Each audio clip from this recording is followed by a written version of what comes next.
Y usted sabe que son muchos los nacidos en Argentina que en Israel han hecho una trayectoria enorme. Uno de los más reconocidos es economista, fue miembro del Parlamento de Israel, de la Knesset, es un hombre con una enorme trayectoria, partió de su Córdoba a los 16 años y en Israel hoy, mire, ocupa un cargo que le voy a comenzar hoy por preguntar, porque suena, bueno, el título muy importante, director ejecutivo del Instituto de Estudios de Seguridad Nacional, ni más ni menos, en Israel.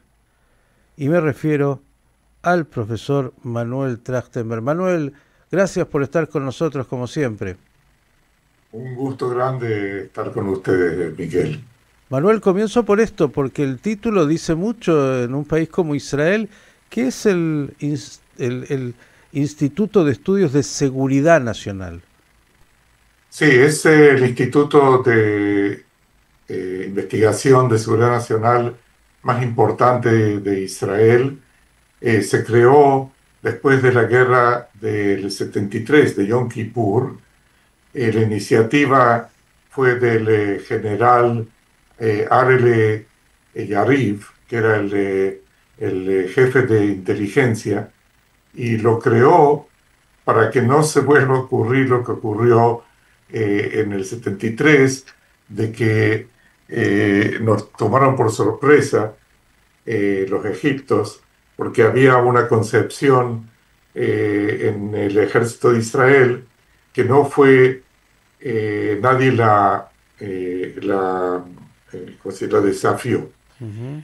Y entonces creó este instituto. Al principio estaba dentro de la Universidad de Tel Aviv, luego está fuera de la Universidad de Tel Aviv, pero está relacionado con la universidad. Hay hoy en día más o menos el personal, 110 investigadores, asistentes, etcétera.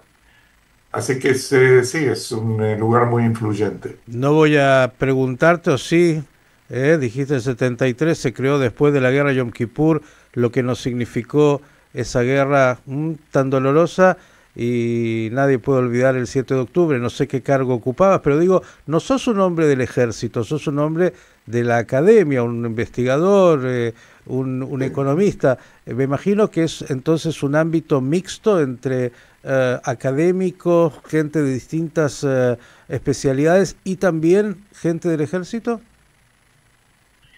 Sí, efectivamente, la mayoría de los investigadores que ocuparon cargos importantes en el ejército, en el Mossad, en otras agencias de seguridad nacional, Ujú. pero hay también investigadores académicos. En mi caso, eh, yo tengo también mi historia en el campo de la seguridad nacional, que no vamos a presentar ahora, pero no fue casualidad eso. Pero el motivo más importante que me pidieron que esté al frente del instituto es de que se quería que se amplíe la visión de lo que es la seguridad nacional. Ujú. O sea, no solamente el aspecto militar de por sí, sino entender que la seguridad nacional de cualquier país, pero por supuesto también de Israel, está basada en tres pilares. Uno es digamos, la potencia militar, la capacidad militar de por sí. Ujú. La segunda es la capacidad de lo que se dice soft power, o sea, la diplomacia y las redes sociales, etcétera. Ahí O no sea, ¿qué es nos lo va que es muy bien. soft power? En el primero vamos muy bien, en el segundo, viste, yo voy a poner nota, el segundo no vamos tan bien. Exactamente, exactamente. O sea, la definición de soft power es cómo se puede promover los intereses nacionales sin fuerza, sin violencia, Ujú, ¿sí? ujú. Y el tercer pilar es la capacidad económica, social, etcétera, que puede mantener a todo lo demás. Entonces, la idea era de ampliar el enfoque de seguridad nacional también para esos aspectos. Importantísimo, importantísimo, importantísimo. Digo, ah, no sé si ya empezaron me imagino, algunos a elaborar qué es lo que pasó el 7 de octubre. Todavía no hay una comisión estatal de investigación y todo lo que sabemos, pero claro, se está en guerra, han pasado etapas, estamos hoy en momentos muy especiales, pero me imagino que debe ser un elemento que está ahí todo el tiempo en el foco, tanto el 7 de octubre como Irán, como estas realidades. 7 de octubre está en la agenda y dos, al tercer aspecto que además habla mucho de tu especialidad, la economía. Bueno, las guerras tienen un pilar económico fundamental. ¿Cómo está ahí Sí, Israel y cómo ves el presente y el futuro? sí, mira, no cabe ninguna duda de que la capacidad económica de cualquier país que esté en guerra, y en el caso nuestro, una guerra tan larga que nadie se hubiera podido imaginar que íbamos a tener que afrontar. Sí, es realmente cada día que pasa uno está más asombrado de que estamos 635 días, ¿sí?, de guerra. O sea, con intensidades diferentes, pero de todos modos. Es algo que Israel nunca tuvimos una cosa así, nada cerca de eso, ¿sí? Ujú. Y la pregunta, entonces, ¿cómo podemos mantenernos en una situación así desde el punto de vista económico? Mira, la economía israelí, la suerte grande, no es exactamente suerte, pero digamos así, es de que si vos hubieras hecho una foto, ¿sí?, Ujú. un snapshot de la economía israelí el 6 de octubre, hubieras dicho fantástico, desde el punto de vista macroeconómico. Ujú. ¿Por qué? Porque todos los parámetros de la economía estaban no bien, sino que excelente. Ujú. Me refiero al crecimiento económico, muy importante a la relación entre la deuda del país y el Producto Nacional. Ujú. Ese dato es crucial, ¿sí? Y en Israel había bajado a través de los años y había llegado a menos del 60%. 60% estaba considerado el número mágico, ¿sí? Que si vos estás abajo de eso, estás bien; si vos estás arriba, estás muy arriba, no estás bien. ¿Por qué digo que se consideraba? Porque así fue en la OECD, ¿sí?, Ujú. en la organización que la conocemos, pero desde el 2008, cuando viene la crisis económica, ¿sí?, hasta hoy en día, la deuda externa de casi todos los países de la OECD subió muchísimo, Ujú. ¿sí? Ujú. Y está el promedio alrededor del 80%. Israel bajó a menos del 60%. Y Entonces, con no solamente estaba muy bien de por sí, sino también en forma comparativa. Y eso con todo lo que Y Israel tiene que invertir en su seguridad y en todo lo que significa comprar justamente pertrechos y más para su defensa. exactamente. Entonces, la situación era, y lo que estaba también increíblemente bien, son las reservas de moneda extranjera. Las reservas el 6 de octubre del 23 eran de más de 200.000 millones de dólares. Ujú. Ujú. Más de 200.000 millones de dólares, que es aproximadamente un 40% del Producto Nacional. Es una cifra Sí. extraordinaria, En ¿sí? acá en Entonces, Argentina conocemos de esto, digo, cuando hablas de reservas, sabemos que estás hablando de algo que parece una fantasía para nuestra realidad, pero eh, claro, una guerra larguísima, un costo económico enorme, y está, como dijiste, la macro, después está la micro, ¿no? Que es el ciudadano de a pie que sí, enfrenta una terrible situación. sí. ¿Cómo lo ves hoy y cómo ves que Israel sale, todavía no, pero saldrá de esta realidad? Sí. solamente para completar la imagen, entonces digo, empezamos de esa manera, entonces teníamos mucho lugar para poder gastar en defensa sin que eso afecte demasiado a la economía, y así fue. Lo que es increíblemente sorprendente, y a mí me preguntan eso economistas del extranjero, es de que hoy en día, después de tanto tiempo de guerra, los datos económicos siguen muy bien.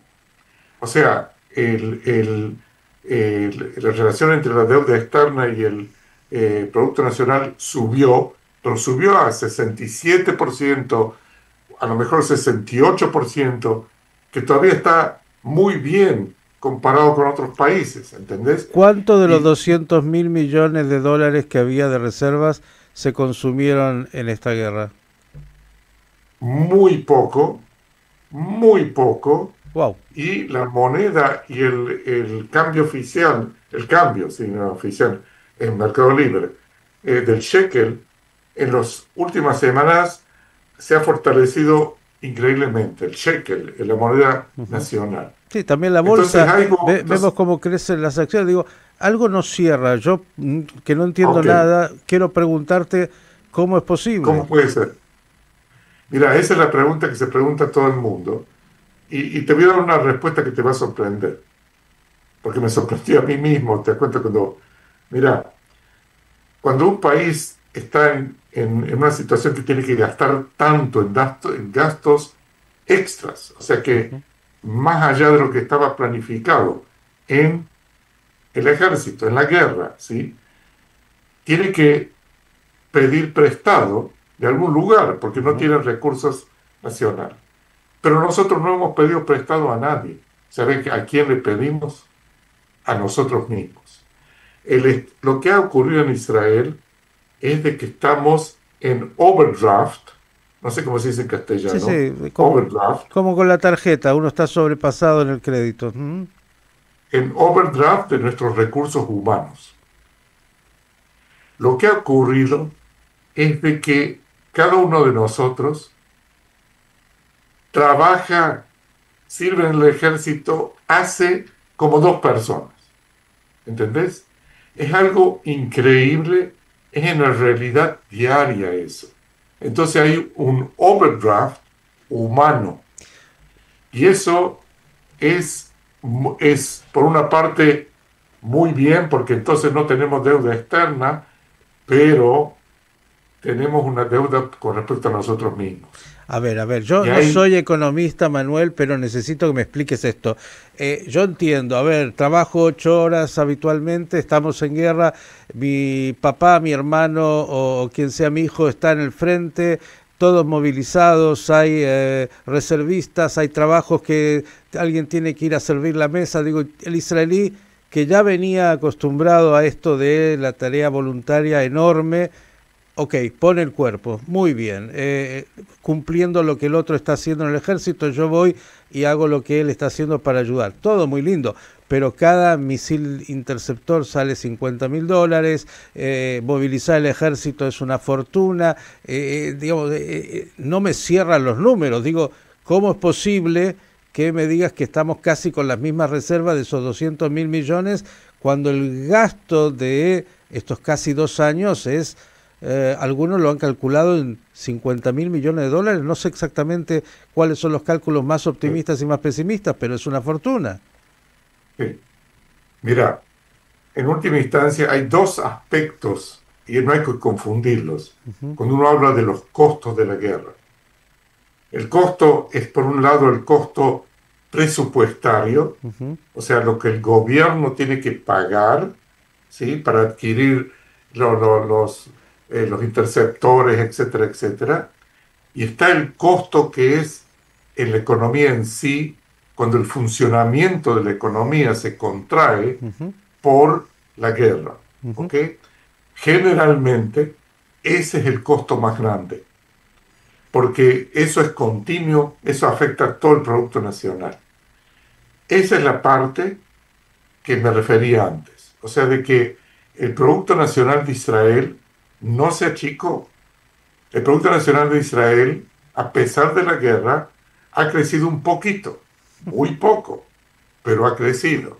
Y eso es el overdraft humano. Me estás diciendo ¿Ok? de alguna manera a los oyentes para que entendamos que, por ejemplo, las empresas de tecnología, que son uno de los elementos importantísimos de la economía israelí, con tantos chicos y no chicos que tuvieron que ir al frente y dejaron sus tareas en esta empresa que era una startup brillante.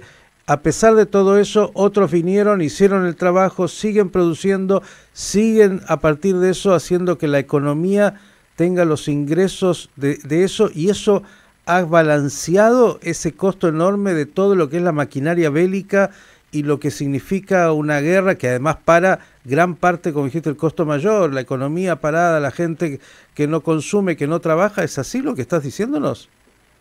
O sea, la parte de la producción nacional Ujú. no ha sufrido tanto por lo que me referí que vos lo describiste. Pero Increíble. va más allá de eso. Vos dijiste, los que están en el frente, ¿sí?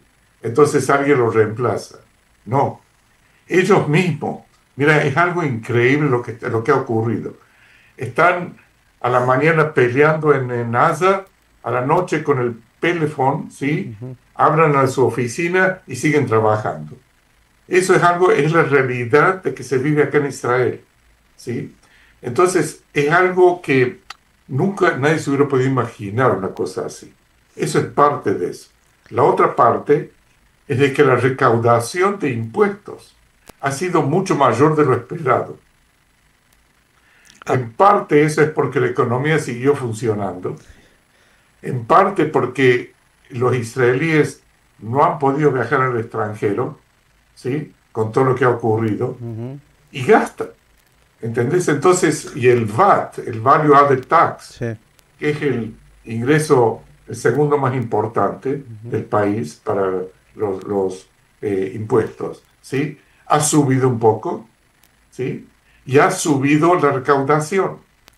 Entonces tenés todos esos fenómenos, ¿entendés? De que mira, todo el mundo está asombrado de el hecho de que tenemos una resiliencia, se dice, Sí, sí, sí. económica, pero mucho más de lo esperado, La verdad ¿sí? es que cuando se escriba en algún momento, y ahí en el instituto van a tener, espero, el tiempo, porque bueno, en algún momento vamos a pasar la hoja.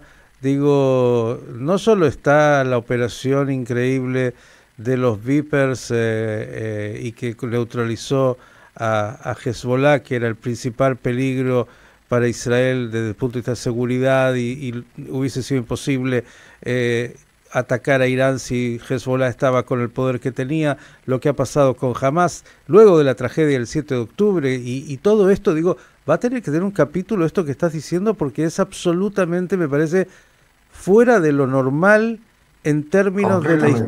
de la historia de las guerras de la humanidad.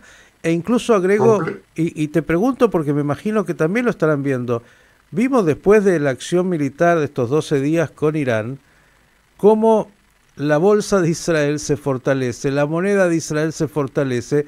Parecería que el mundo que algo mira y dice, yo a estos muchachos les apuesto, y a sus empresas incluso de tecnología, porque ya no quiero ni solo hablar de todo lo que las empresas militares de Israel estarán y vendiendo y van a seguir vendiendo, y de seguridad, sino hay una apuesta por esa capacidad enorme. Digo, esto para comprender también parte de este fenómeno de por qué la economía está tan fuerte frente a una guerra larguísima y espantosa. Exactamente. Mira, la bolsa acá, el mercado de Ujú. capitales, ha subido enormemente, ¿sí? Y esa gente no lo hace por patriotismo, sino que porque la expectativa es de que vas a ganar en el futuro, ¿sí? Nadie acá es altruista en ese sentido, Sí. ¿sí? Entonces, sí, hay una expectativa de que cuando se termine esto, y esperemos que se termine muy pronto ahora con el viaje de Netanyahu a Estados Unidos, hay una expectativa muy grande que se Ujú. termine como nunca hubo antes. Y entonces que va a haber un boom, lo que se dice, económico, ¿entendés? Mira, te voy a dar otro ejemplo de algo que completamente se da vuelta a la moneda, ¿sí? Hubo ahora en este con la guerra con Irán, muchos edificios de vivienda fueron destruidos, Ujú, ¿sí? ujú. Entonces, mira lo que ahora se va a hacer. El gobierno va a pagarle a los que vivían ahí, ¿sí? Una suma más grande que el valor de sus departamentos, ¿sí? Y que vayan y se compren otro departamento. Y va a ser muy generoso. ¿Qué va a hacer el gobierno? El gobierno va a agarrar los terrenos esos, ¿sí? Y los va a vender a nuevos constructores que levanten edificios grandes, y entonces eso va a redituar muchos ingresos al gobierno. Ay, ay, ay, Entonces es un win-win, ¿entendés? estos Porque judíos saben lo, hacer negocios de la tragedia, es increíble. Le van a dar, escucha usted, querido oyente atento, aquel que perdió su propiedad porque fue afectado por un misil y la tragedia que significa esa realidad, le van a decir, su departamento valía $250.000, $300.000, bueno, tome, acá tiene $400.000, cómprese algo todavía más cómodo para que sienta que dentro del dolor que tiene va a vivir por lo menos más confortable que antes de lo que le pasó. Y nosotros en el camino nos vamos a quedar con el terreno, lo vamos a vender a algún constructor por más de lo que valía o lo que vale, y con eso vamos a amortizar e incluso nos vamos a ganar unos dineritos también para las arcas públicas. Impresionante. sí, eso es algo realmente a mí eso en los últimos días, ¿sí? Es una idea fantástica porque acá hay, en el campo de la vivienda, hay algo que se llama Pinui Binui, Uh -huh. que es la misma idea de que vos vivís en un lugar viejo, ¿sí? Alguien lo compra todo el edificio viejo, vos te vas, te pagan a vos y lo destruyen y construyen algo nuevo con más pisos, Claro. ¿sí? Es la misma idea, pero los iraneses no hicieron el trabajito, viste, Sí, de destruir ante todo. claro, un trabajo terrible. Digo, todo esto que estás contando parece ciencia ficción en una Sí, realidad de un país que vive hace casi 2 años en guerra espantosa, esta guerra con Irán, con los costos que tiene. Digo, todo esto que estás diciendo, que para muchos debe sorprender enormemente, Manuel, digo, los enemigos de Israel, estábamos hablando de la expectativa de la semana que viene, de esta reunión que seguro va a tener grandes anuncios, entre otros anuncios, puede ser que no vamos a hablar de paz en ese barrio, alguna normalización, algunos arreglos con Siria, que ya se hablan abiertamente, con sí. Líbano, algunos dicen Arabia Saudita hace mucho, ya tenemos también con ellos, pero hay que darle más contenido. Digo, es los enemigos de Israel, entre otros Irán, ven esta realidad de la fortaleza económica de Israel como un elemento extra que les dice, no, no, acá no conviene porque estos muchachos tienen mucha fuerza también en su economía para jugar el partido. Mirá, los vecinos cercanos y lejanos Uh -huh, conocen muy bien lo que ocurre en Israel, de todo punto de vista. Eso lo sabemos muy bien, uh -huh. ¿sí? Cuánto ellos conocen. Eh, y están muy, muy, muy conscientes de las capacidades que hay en este país. Por eso es de que hasta el 7 de octubre, ¿sí? Se cuidaron de no atacar en forma frontal, etc. Mirá, no es casualidad que el que atacó es el elemento más débil, porque ellos tenían lo menos que perder que todos los otros, ¿sí? Entonces, en ese sentido, en retrospectiva, nadie lo pensó de eso de antemano, Uh -huh. desgraciadamente, ¿sí? Pero en retrospectiva, eso es lo que ocurrió. Pero yo quiero decirte una cosa. Por un lado, la descripción que te he dado, que realmente hasta para nosotros es algo bastante increíble. O sea, ¿qué quiere decir increíble? Uno lo vive en carne propia, ¿entendés? Que estamos overextended, que estamos haciendo más de lo posible. Todos, ¿sí? Los grandes, los chicos, las mujeres, los hombres, los que están sirviendo, los que no están sirviendo. Esa es sensación en el país, que estamos movilizados en forma diaria, en todo momento, ¿sí? Sin que nadie te movilice, o sea, es lo que vos haces, Ujú. ¿sí? Por otro lado, la gente está cansada. Mira, hay una fatiga muy grande, ¿sí? Entonces, por eso yo digo, cuando hablé del overdraft, el overdraft hay que pagarlo, Mm. ¿sí? Lo pagás en dinero, lo pagás en el sentido humano que tenés que bajar esa tensión, ¿qué? Por lo tanto, hoy en día el deseo de que se termine y que podamos respirar un poco es muy agudo, está más allá de la política.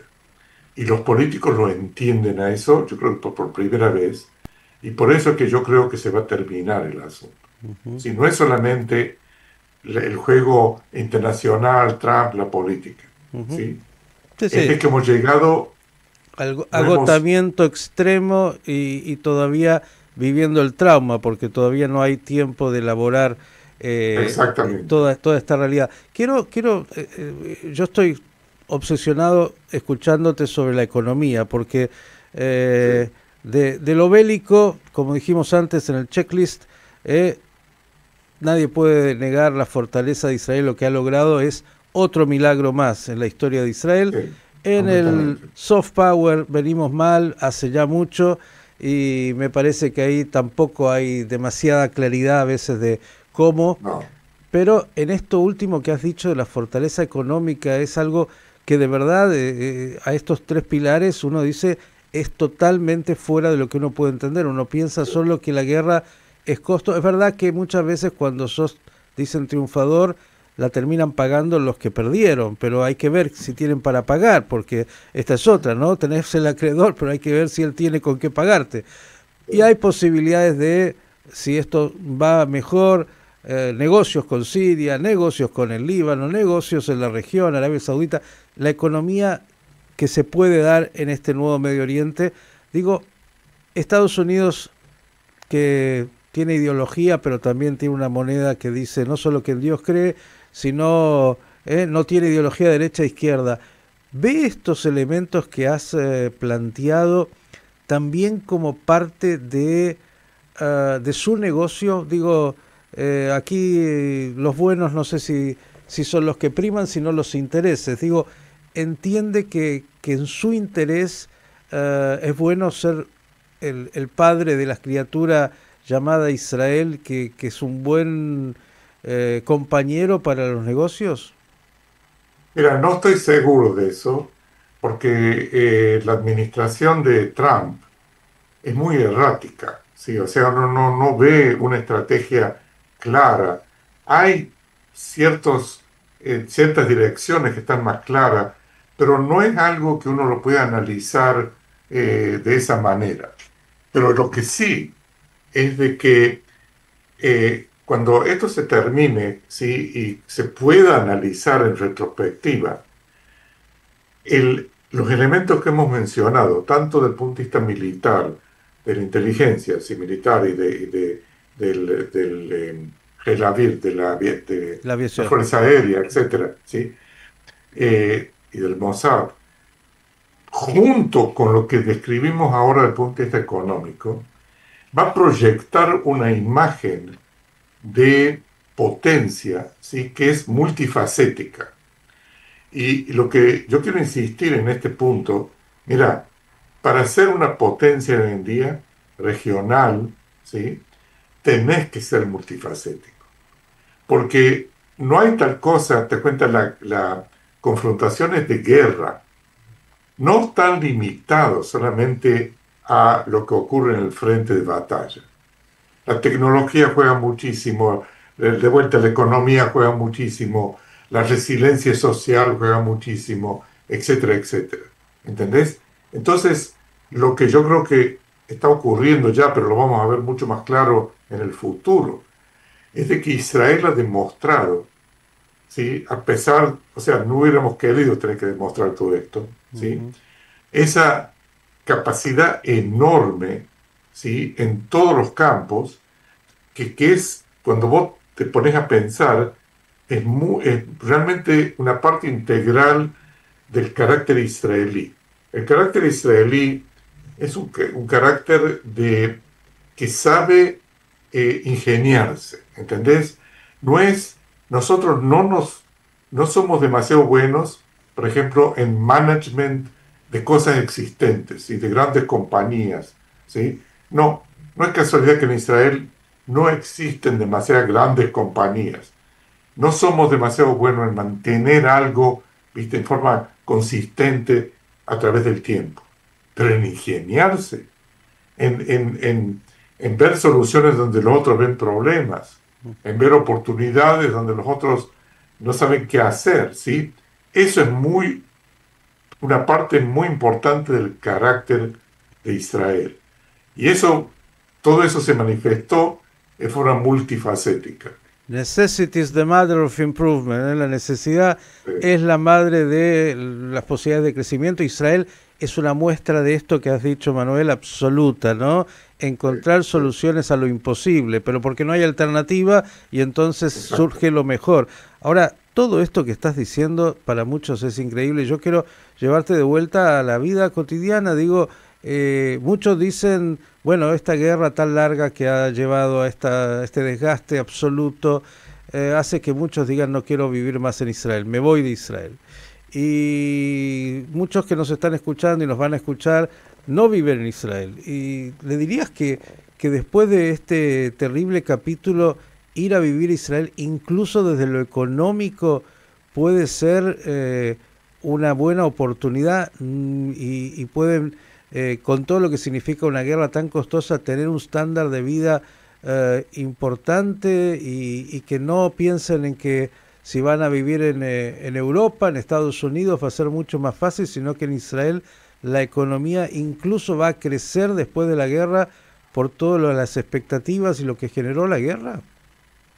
No me cabe ninguna duda. Mira, es cierto que hay gente que se ha ido, hay gente que se quiere ir, eso es lógico. Hay gente que vuelve, ¿sí?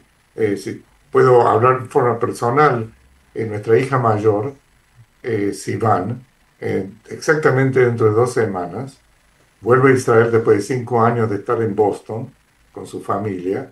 Hizo un postdoctorado ahí en física quantum physics, ¿sí? Y se vuelve a integrar a la Universidad de Tel Aviv. Vuelven ahora en 2 semanas. Y no es solamente ella tiene muchos amigos ahí que vuelven, ¿sí? Entonces hay tráfico, ¿sí?, para los dos lados. Pero yo creo de que hoy en día, mira, el mundo está hoy en día en una situación de mashber, de crisis, ¿sí?, geopolítica que no ha ocurrido en los últimos 50 años, ¿sí? Y hoy en día hay tensiones geopolíticas que eran inconcebibles, ¿sí? En Alemania están hoy en día, el tema número uno es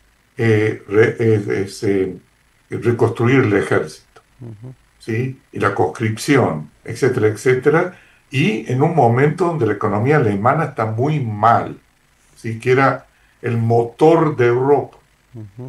Inglaterra está en una situación muy difícil también desde el punto de vista económico, también una situación política muy, muy difícil. Estados Unidos, sabemos lo que está ocurriendo, como el mundo está pasando una época muy, muy difícil. Ebullición. Sí, una evolución donde no está claro a dónde vaya a parar. Acá hemos pasado una época muy mala, ¿sí? Y yo siempre digo, mira, la época mala en Israel empezó a principios del 2019. ¿Por qué? Porque ahí empieza la serie de elecciones, 5 elecciones en 4 años. Después la reforma judicial, la guerra, etc. A fin de este año van a ser 7 años. Yo digo, como en la Biblia, los 7 años malos los vamos a dejar atrás. Y hay que traer a los 7 años buenos. Inshallah.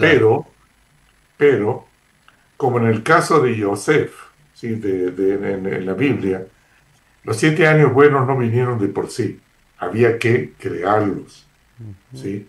Y en eso estamos, esa es nuestra misión hoy en día, estar conscientes de lo que ha ocurrido, ¿sí?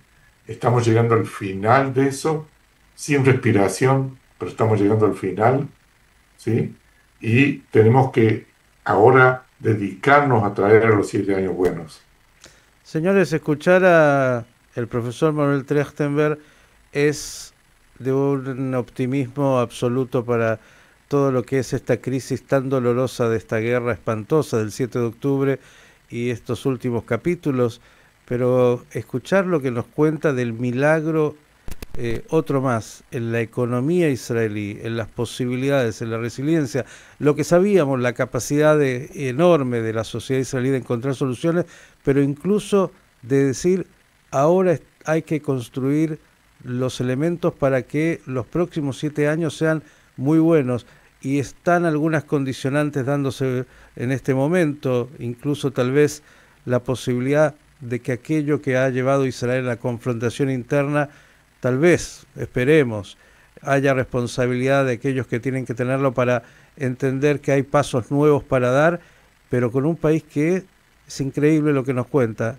en guerra, con este nivel de gasto militar, con todo eso, ha mantenido su economía, no se ha endeudado, crece incluso, son todos elementos para decir, hay milagros, como decía Abba Eban, que no se pueden explicar con la razón. Manuel, solo para cerrar y agradecerte enormemente, nos vamos escuchándote con, de verdad, con un optimismo enorme, porque estos son elementos que se desconocen, se desconocen. Claro, no tocamos el 7 de octubre, dijiste el eslabón más débil fue el que nos atacó, los aprendizajes, qué se hizo bien, lo que se llamaba la concepción política de, bueno, dividir para reinar, todas estas cosas que seguramente están ahí siempre en la discusión. Yo me imagino que en el Instituto de Seguridad Nacional no les faltan temas para elaborar. ¿Te parece que mirando todavía desde dentro la película, falta tiempo para mirar con perspectiva, más allá del dolor, Israel sale fortalecida, mira lo que voy a decir, fortalecida nuevamente en ese Medio Oriente y con perspectivas de seguir avanzando en su fortalecimiento económico, social, en ese pequeño país tan chiquito geográficamente y tan grande en su desarrollo? Sí, pero de vuelta, nada es obvio. O sea, vamos a tener que trabajar fuerte para que las posibilidades esas se realicen. Y lo que tiene que haber, por supuesto, es un cambio político en Israel, ¿sí? Porque lo que está claro es de que todo el mundo lo dice. Necesitamos un liderazgo nuevo, Ujú. un liderazgo limpio, un liderazgo que no esté afectado por los errores que nos llevaron al 7 de octubre y que no esté comprometido con la puja esa que hubo Ujú. hasta hoy en día, ¿sí? Ujú. Entre derecha e izquierda, etcétera, etcétera. Entonces, la expectativa es esa, de que se forme un liderazgo nuevo y que y que ellos nos guíen en la tarea de salir de estos 7 años malos y traer los 7 años nuevos, buenos. Entre todas las cosas que supo resolver Israel, que han sido todas desde el día de su independencia, inshallah, con la ayuda de Dios también esta se pueda resolver y que aparezca este nuevo liderazgo. El minuto final, nadie puede olvidar que saliste de esta Córdoba tan bella y de tu vínculo con la Argentina, que la estás mirando. Yo sé que estuviste muy cerca también cuando fue esta segunda visita del presidente Milei y también de este vínculo que se ha dado histórico entre la Argentina e Israel. No ha habido un país en el mundo, un gobierno en el mundo, que haya estado tan cerca de Israel en estos casi 2 años de esta guerra. ¿Te parece que acá las tareas se están haciendo bien? Hay mucha expectativa, pero también hay mucha dificultad en la micro más que en la macro. ¿Te parece Sí. que va por el buen sendero? Sí, mira, lo que está ocurriendo en la Argentina también es un milagro, porque en el sentido de que no estaba claro si existía la capacidad política para tomar las medidas que eran indispensables para poder salir de la hiperinflación y de la situación de aislamiento económico que Argentina estaba en el mundo, etcétera, etcétera. Entonces, eso es el milagro, es ese, ¿sí? De que Milei encontró la fórmula política para poder llevar a cabo lo que todo economista sabía que había que hacer. O sea, no es la idea en sí de lo que se hizo, sino la capacidad de poder hacerlo y seguir con eso, ¿sí? Pero como siempre en estas circunstancias, el desafío grande viene el día después. O sea, ok, la inflación bajó, no suficiente, pero bajó mucho y está en buen camino. La posición internacional se mejoró mucho. El Fondo Monetario hace lo que hace, muy bien, pero ¿qué va a pasar el día de mañana? Porque es muy frágil esa construcción, ¿entendés? Ujú. Y el resentimiento, porque hay gente que ha sufrido. En todo proceso de conquistar a la hiperinflación, hay mucha gente que sufre. Es inevitable, ¿sí? Pero entonces, ¿qué va a ocurrir? ¿Se le puede dar un alivio sin romper los marcos fiscales? ¿Sí? ¿Cuánto aliento hay para eso? Ese es el desafío grande y yo te digo, yo espero y tengo mi fe de que lo van a poder lograr, pero es un momento histórico, esa es la prueba grande. A crear acá un instituto también de seguridad nacional que pueda analizar, que pueda ayudar, que pueda pensar. En Israel, acá el profesor Trachtenberg nos dice, estamos tratando de cerrar los 7 años, de acuerdo al texto bíblico, de los malos años para ir a los buenos y construirlos. La Argentina tiene 70, ojalá el presidente Milei logre, como Joseph, potenciarlo por 10 y lograr salir también con esta necesidad de la Argentina. Manuel, como siempre, un enorme privilegio y la verdad nos has dado tantas buenas noticias dentro del drama de todo lo que se ha vivido en estos 2 años, donde la angustia y el agobio y lo que la sociedad israelí, el pueblo judío todo y el mundo, como dijiste, que está viviendo un momento tan difícil, siente lo que nos has dicho, creo que es una cuota de optimismo racional que muestra cómo incluso en esto otra vez Israel marca un milagro que será estudiado y para eso el instituto que diriges es clave. Así que, como siempre, el enorme privilegio y el agradecimiento. Un gusto para mí y bueno, esperemos que podamos seguir en el futuro también hablando de cosas por el estilo. Felicitaciones por tu tarea tan importante e incluso agrego algo más, porque tu hija, que no cayó lejos del árbol, vuelve a casa y va a hacer también su aporte sin lugar a dudas en Israel. Gracias. El Chaucito. profesor Manuel Trachtenberg, qué lujo, ¿eh? Un hombre, como le digo, destacadísimo, con una función de una responsabilidad enorme, mostrándonos estos elementos que muchas veces se desconocen de lo que ese pequeño Estado, incluso en el peor de los contextos, logra y ha logrado.